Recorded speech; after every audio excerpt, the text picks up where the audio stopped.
Fred Matiang'i has finally joined the opposition led by Rigathi Gachagua, Kalonzo Musyoka, Martha Karua na wengine. Nataka munisikize kwa makini. But before that, like hii video na uweze kucomment. Je, kukuja kwa Matiang'i kwa opposition kuta change anything?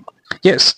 Now, Fred Matiang'i has finally joined the opposition, sending signals that is ready for 2027. Secondly, I want to confess that when Joshua spoke to me about coming here, I first of all wondered whether I have anything to offer anyway, where a leadership discussion is happening. But he insisted and said I could come and say a thing or two. So I will not even read a speech. I will speak very candidly from my heart. First of all, for the organizers of this meeting, thank you very much. Conversations on leadership is something that we need to have, not just in our country, but across the continent. I thank the Lord that I've had an opportunity in the last 7 years to serve my country in the position of a cabinet secretary. During the 7 years, I've also had an opportunity to learn a lot about our country, work with fellow Kenyans, and face tough times and tough decisions. And so I begin by saying this, right from Chinua Achebe, who was quoted here by Joshua Igara, to J.C. Maxwell, to as many authors as you like to bring in. The fact of life is this: human society, in whatever organization, whether it's in small groups, as families, or as society, or as a country, or as a region, we rise and fall depending on the kind of leadership we have.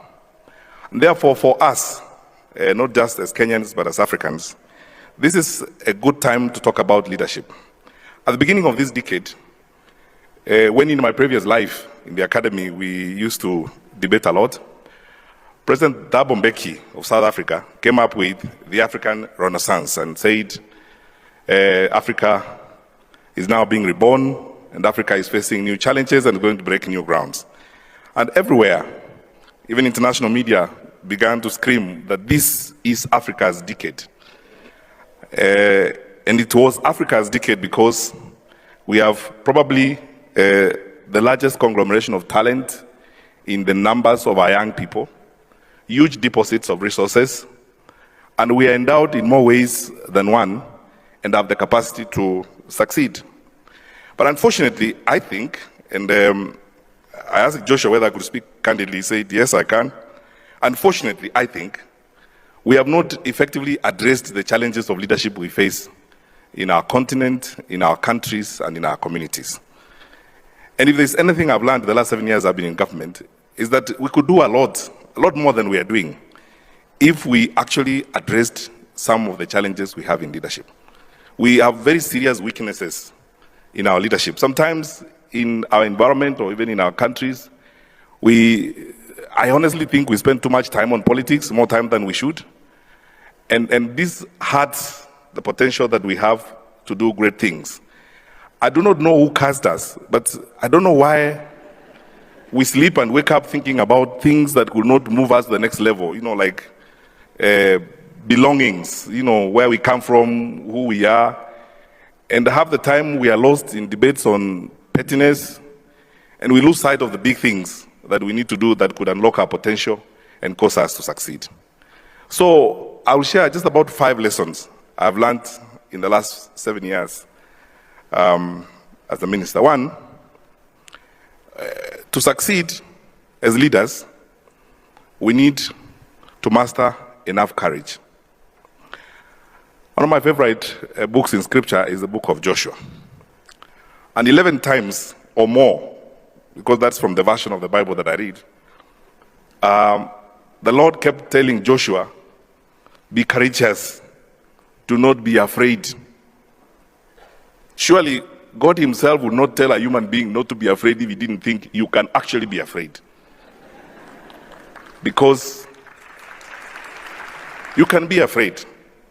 2 weeks ago, and I'm going to share with you practical real experiences. About 2 weeks ago, for the Kenyans in the room, I went to Mombasa.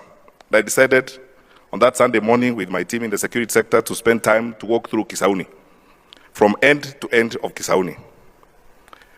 I met huge numbers of young Kenyans. 9 out of 10 people I met that morning, I swear, are below the age of 30. And about 6 out of those 10 people could not account for themselves because they are totally dazed, affected by the amount of drugs they have consumed. And as we tried to even have conversations, it was impossible to have a conversation with them. In fact, you have to stand very carefully or else they can even fall on you. And you can see in the lives of those people.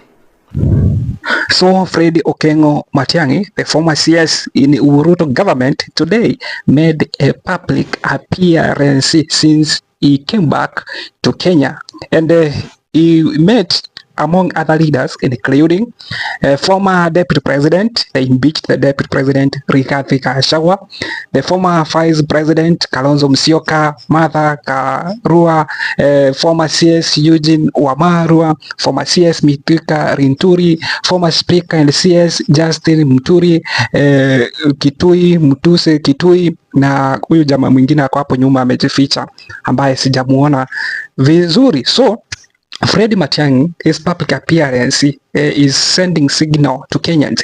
Actually, these guys are trying to communicate with us that indeed they are very serious and they have a formidable team which will actually probably deliver victory in 2027. It has been said that Fred Matiang'i is likely to join the opposition, and this is exactly what he did. This is exactly what he has done. So Rigiji is actually saying here, he took into his Facebook page and wrote, "The team to liberate Kenyans get bigger every day. Welcome Dr. Fred Matiang'i, Honorable JB Muturi and Honorable Mithika Linturi. You are on the right side of history." So in fact, wakijituma sasa, wakitumia hii opportunity vizuri, they might wanaweza kuwa anaitwaje David kwa Goliath, anaweza kuwa Goliath. So this team, as you can see, huyu jamaa anaitwa Rigiji alisema kwamba anaenda ku announce party in the next month. Martha Karua akona party already, Kalonzo Musyoka akona Wiper party already, Justin Muturi akona party yake already, Eugene Wamalwa akuna yake. But Fred Matiang'i, it has been said that is going to be fronted by Jubilee Party. Is going to be fronted by Jubilee Party. But remember, Fred Matiang'i has his own party.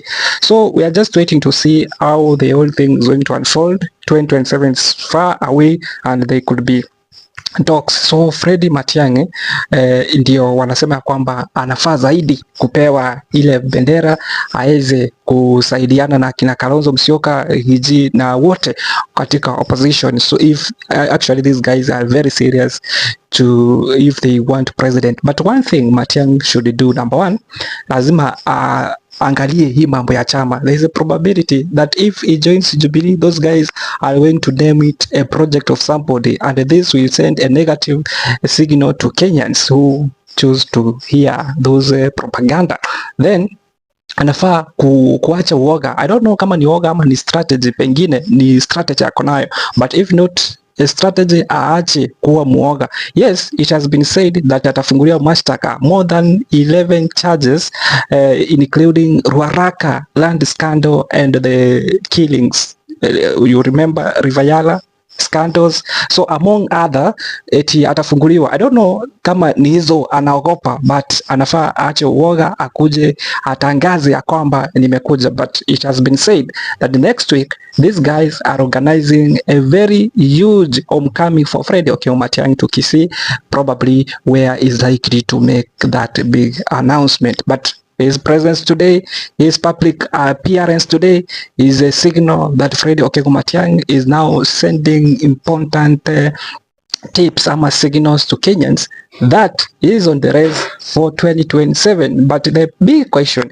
who among Fred Matiang'i, Kalonzo Musyoka, Martha Karua, now we omit Rigathi Gachagua, we go to Eugene Wamalwa, Justin Muturi, who among those is going to be their flag bearer, or who is going to be their presidential candidate 2002, and their choice is going to impact them dearly for 2000. Is going, in fact, is going to matter if they are going to be elected or not. So, but majority of Kenyans are actually praying that Fred Matiang'i aweze kutangaza mapema na apewe bendera ya kupigania ile kiti kikuu cha urais wa Kenya. And you know, Fred Matiang'i is a performer in the various ministries. The work he has been assigned, the guy has delivered. You remember in the Ministry of Communication how he brought the reforms in that ministry. The migration of from analog to digital was actually a great idea. And in 2016, when he was moved to the Ministry of Education, the guy actually performed. In the Ministry of Interior, the guy performed. Nobody's perfect. He could have done some evil things, 1, 2, 3, but nobody's perfect. Even this government of Ruto, in fact, it is only 3 years old, but you have seen vitu imefanya ijaifanyika tangu tupate independence. So the coming of Fred Matiang'i is a game changer. Is going to change everything completely. Now it may spark a lot of reaction online, people talking about it, people, some other guys wanasema wameweza kukasirishwa kabisa, and they are actually saying that Matiang'i is more worse than the president, than president himself. So I don't know what you have to say. Naona hapa Murara, kuna huyu kijana anaitwa Murara Kebaso, one of those, he was here, he was among this team. I don't know, but people call him a trader and something like that, a sellout, something like that. Anasema hivi, is this what Gen Z's died for? Is this the future we wanted? So we are removing Ruto to replace him with a former corrupt tribal deputy president, a former corrupt CS who presided over the kings of Kenyans, throwing them in the rivers, a former corrupt CS who has held 4 cabinet positions and never changed anything, and a former corrupt fake fertilizer CS who was charged with rape in a court of law. This is unity without vision, unity without purpose. I urge all the young people of Kenya to reject this coalition and of Tumbocrats and the project funded by the guy who stole 6 trillion from this nation. Let all young leaders come together and chart a new path for Kenya. I am ready to sit down with progressive leaders who lack the experience of theft. We will not recycle the problem to solve a problem. This is Murara Kebaso. I don't know whether this guy, I don't know what this guy is suffering from. Maybe if you know, you could let us know in the comment section.